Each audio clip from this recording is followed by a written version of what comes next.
Welcome back, CA. This is episode 7 of the Lit Kit Grammar. For the grammar section, there will be multiple choice questions, just like this one here, that ask you about certain parts of grammar. It could be about punctuation, it could be about spelling, it could be about combining sentences, it could be about verb tenses, the correct word, where the sentence belongs. So we'll see a variety of examples here, and it's another good spot to use our clue strategy. So let's begin with question number 1. Question 1 asks us to choose the best place to insert the following sentence. From our clue strategy, the best way to approach the question would probably be to cross them out. So we can put in the sentence into the following paragraph in each of the spots that it's asking and see where it fits best. Let's first try the first. So, in 1900, more than 85% of the world's population farmed their own food. A says after sentence 1, we should put in this bolded sentence. Industrialization was one cause of these changes. However, several developments led people to move from the country to the city. Does that make sense there? Well, 1900, more than 85% of the world's population farmed their own food, and then industrialization was one of these changes.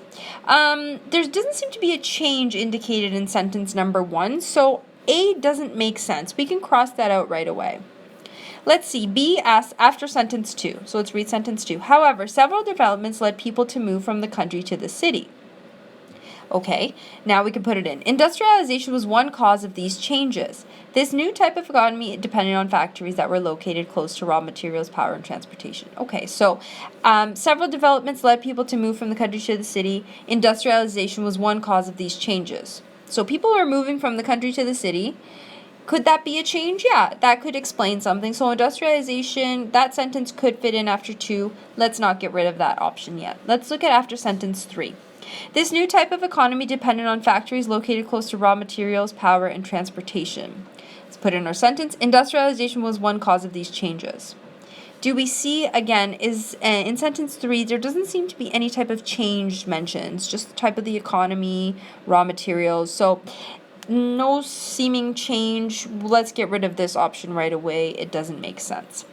After sentence 4, so let's read sentence 4. These sites attracted many workers, and then putting in our new one. Industrialization was one cause of these changes. Okay, so sites attracted many workers. Again, there's no mention of a change. There's nothing to do with industrialization or a cause, so we can safely remove option D. We are left with after sentence 2. Again, let's read it. However, several developments led people to move from country to the city. Industrialization was one cause of these changes. It seems to make the most sense in the paragraph, and it flows best. So we've finished question 1. Let's look at question number 2. And this time, it seems to be a bit shorter. So select the best option to complete the sentence below. The sentence reads, the menu offers blank soup, blank salad with a meal for an additional $1.99. Okay. Most of us have probably seen a menu, and this is something we might read on a menu. So let's see which of the following options best fits in the spot. Here we can look at seeing perhaps understand, perhaps looking at crossing out, maybe a combination of both. So let's try them into the spots and see. The menu offers both soup or salad with a meal for an additional $1.99. Okay, do both and or go together? So if it offers both soup or salad, it doesn't make sense. You can't have both soup. It should say and salad. So that doesn't make sense. We'll cross that out because we know we should be getting one or the other. B, maybe and or. So the menu offers maybe soup or salad with a meal for an additional $1.99. Maybe soup. Can you offer something maybe? And it's kind of a weird spot to put on a menu, so by understanding the context of it, we could probably do away with option B. Doesn't make sense. C, the menu offers either soup or salad with a meal for an additional $1.99. Okay, here we see we're making a choice, either soup or salad, and it makes sense even from the structure of the sentence. Let's keep C as an option. D, neither or. The menu offers neither soup or salad with a meal for an additional 99 cents. Okay, supposing it makes sense, it really should be neither nor.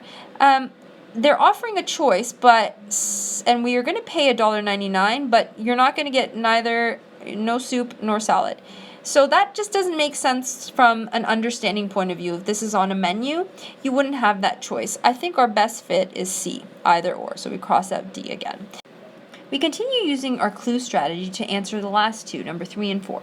Number 3, which option shows how to make the following sentence correct? The sentence reads, Halifax's Pier 21, the former point of arrival for most new immigrants to Canada, is now a museum and historical landmark. So we can underline here that Halifax's Pier 21, we know what it is. It's a museum and historical landmark. That's what that is. Let's see what options A, B, C, and D have to offer.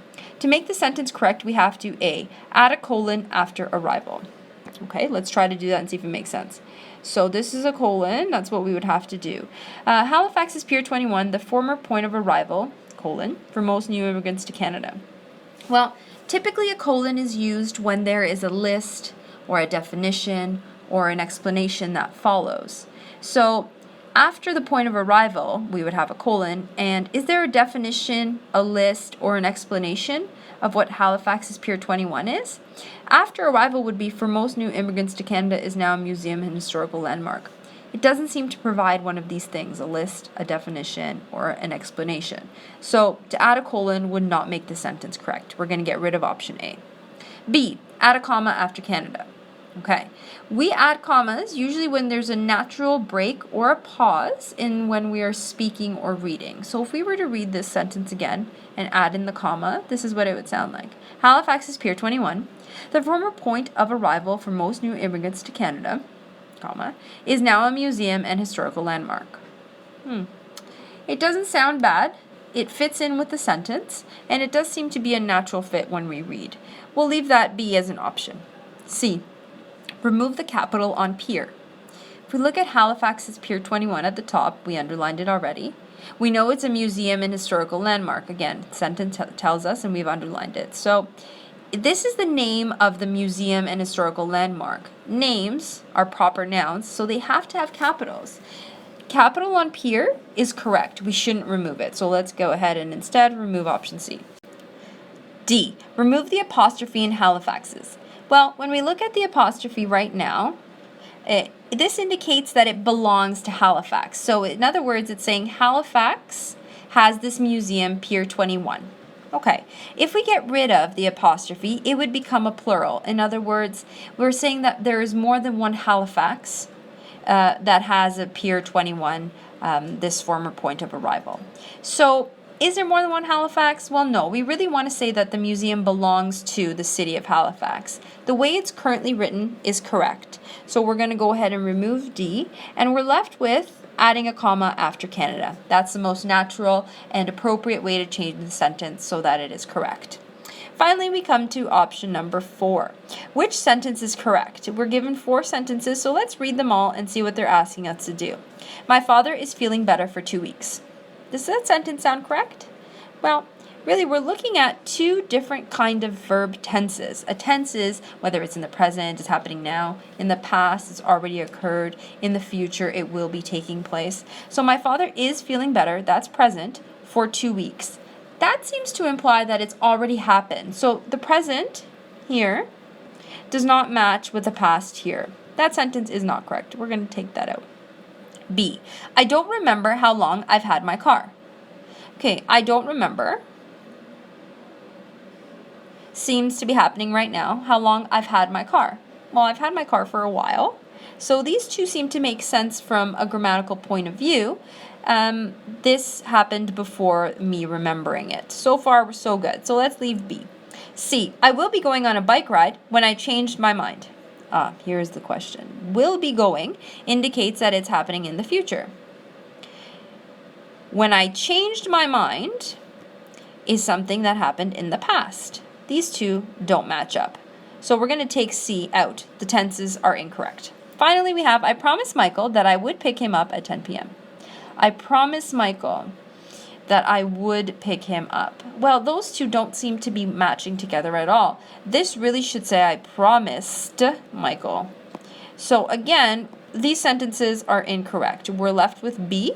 That's our final answer for this. Please stay tuned, CA, to episode 8, How to Write a News Report.